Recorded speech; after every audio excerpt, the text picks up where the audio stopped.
안녕하세요. 리치베어TV의 리치베어입니다. 정부의 대출 규제로 인해 집 사기가 더 어려워진 가운데 똘똘한 한 채를 자녀나 손주에게 물려주는 증여거래가 늘고 있다고 합니다. 하지만 국세청이 이런 거래를 지켜보고만 있진 않겠죠? 지금부터 국세청이 뭘 보겠다는 건지, 그리고 증여를 앞두고 있거나 이미 완료하신 분들이 꼭 체크해야 할 사항은 무엇인지 알아보겠습니다.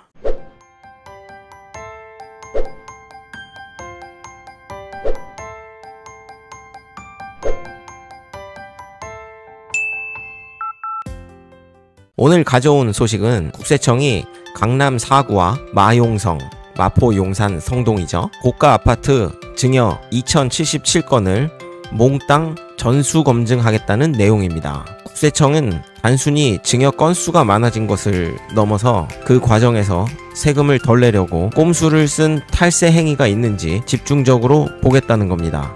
핵심은 5가지입니다. 부담보 증여 꼼수, 증여자의 자금 출처 역추적, 시가보다 낮은 저가 신고, 세대 생략 증여 조세 회피, 증여세 등 부대비용 대납입니다. 하나씩 살펴보시죠. 부담부 증여 꼼수 확인입니다. 부담부 증여는 집의 대출이나 전세보증금 같은 빚까지 함께 물려주는 방식입니다. 빚만큼은 증여가 아니라 양도로 보기 때문에 세금을 줄이는 절세 수단이죠. 자녀가 물려받은 대출이나 전세금을 진짜 자기 돈으로 갚았는지 그걸 확인하는 겁니다. 내 월급으로 빚은 갚았는데 생활비나 학비는 부모님께 받았다? 이것도 증여로 봐서 세금을 추징할 수 있습니다. 다음은 집을 물려준 부모님, 즉 증여자 본인이 그 집을 살 때 혹시 세금을 탈루하지는 않았는지 그것까지 보겠다는 겁니다. 부모님의 소득에 비해 재산이 너무 많다면 사업 소득을 숨겼거나 가짜 경비를 만들었을 가능성을 의심합니다. 탈세가 확인되면 그 사업체까지 조사 범위를 확대하고 고발 조치까지 할 수 있습니다. 증여세는 증여 당시에 시가를 기준으로 신고해야 합니다. 시가가 없으면 공시가격이나 감정평가액을 쓰죠. 하지만 이 시가를 낮게 신고하는 꼼수가 많았습니다.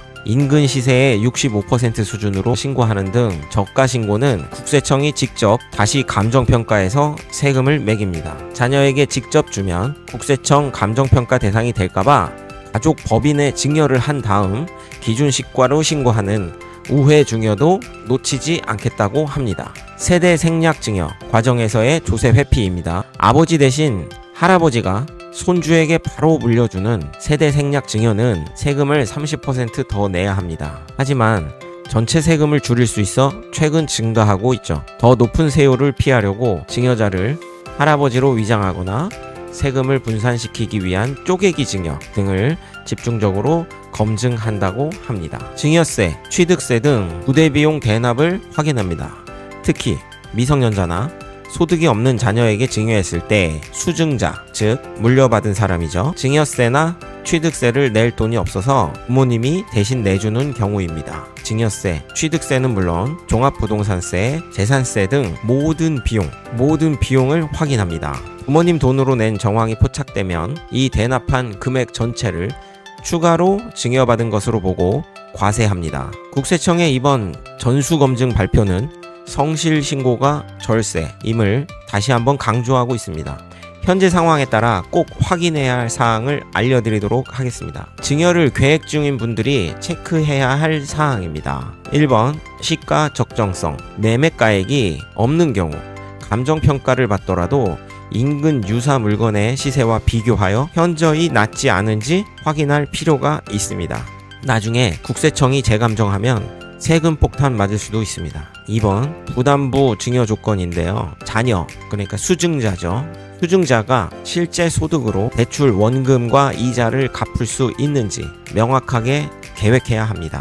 부모님께 생활비 지원을 받으면 안 됩니다. 3번 자금 출처 준비, 증여세, 취득세 등 수증자가 부담할 모든 비용에 대한 자금 출처를 명확하게 준비해야 합니다. 4번 쪼개기 우회 금지, 세금 회피를 목적으로 법인을 이용하거나 증여자를 위장하는 등의 꼼수는 절대 피해야 합니다. 다음은 이미 증여를 완료한 분들이 체크해야 할 사항입니다. 1번 대출 상환 내역, 부담부 증여였다면 자녀가 본인 명의의 통장에서 본인의 소득으로 대출을 갚고 있는지 꼭 확인해야 합니다. 2번 세금 대납 여부, 증여세, 취득세 등 납부 시 자녀의 계좌에서 나갔는지, 부모님이 대신 내준 것은 없는지 꼭 확인해야 합니다. 만약에 대납했다면 이 금액까지 증여세 대상이 될 수 있습니다. 3번 증여자의 소득 확인, 혹시 부모님이 과거 소득 신고를 누락했거나 문제가 될 만한 부분이 있는지 미리 점검하는 것도 중요합니다. 국세청은 증여자를 통해 자녀를 들여다볼 수도 있습니다. 국세청은 이번 검증이 일회성에 그치지 않고 부동산 시장이 안정화될 때까지 계속 이어질 것이라고 예고했습니다. 또한 현금 부자들에 대한 자금 출처 검증도 강화한다고 하니 법과 원칙에 따른 성실한 신고만이 가장 안전한 길입니다. 자산을 물려주는 것은 누구나 할 수 있죠. 그 과정에서 법을 어기면 안 되겠죠? 오늘 내용 잘 숙지하셔서 세금 문제 없이 부를 이전하시기를 바라겠습니다. 오늘 영상은 여기까지입니다. 시청해주셔서 감사합니다.